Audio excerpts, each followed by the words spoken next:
This programming is sponsored by Central Market's Citrus Fest, a celebration of more than 70 varieties of fresh citrus, celebrating heirloom oranges, Texas-grown grapefruit, sumo mandarins, and more through January 23rd. CentralMarket.com. This is the Engines of Our Ingenuity, made possible by the Friends of KUHF Houston. Today, an old question: who invented the telephone? The University of Houston's College of Engineering presents this series about the machines that make our civilization run and the people whose ingenuity created them. Ask who really invented the telephone, and you may get the name of a German, Philip Reis, not Alexander Graham Bell. The common wisdom is that Reis' telephone was only marginal while Bell's phone really worked. Now Louis Coe rethinks the priority question in his book, The Telephone and Its Several Inventors. Reis was a 26-year-old science teacher when he began work on the phone in 1860. His essential idea came from a paper by a French investigator named Bourseul. In 1854, Bourseul had explained how to transmit speech electrically. He wrote, "Speak against one diaphragm and let each vibration make or break the electric current.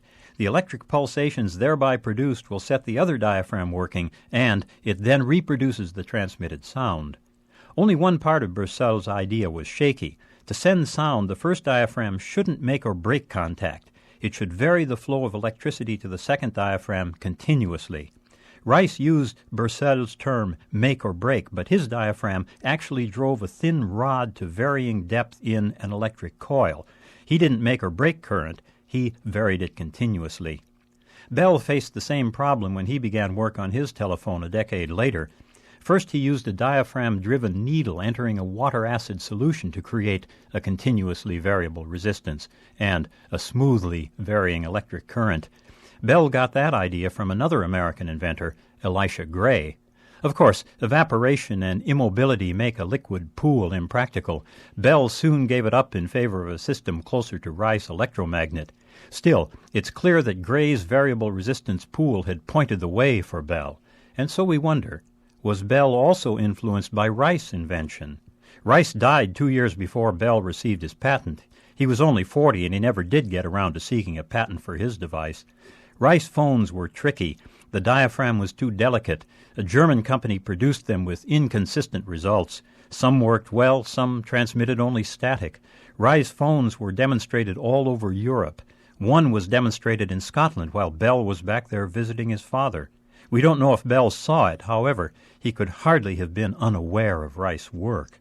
Still, we don't want to deny Bell's brilliance. He produced a robust and viable telephone, and he had the force of personality to sell it to a skeptical public. But to do that, he did what all inventors do. He built on the combined wisdom of others, just as Reis built on the work of Bourseul before him. The word priority cheats all but one person of credit. In fact, we must thank Bourseul, Reis, Gray, Bell, all of them. For great inventions are always the gift of many people and not just one. I'm John Lienhardt at the University of Houston, where we're interested in the way inventive minds work.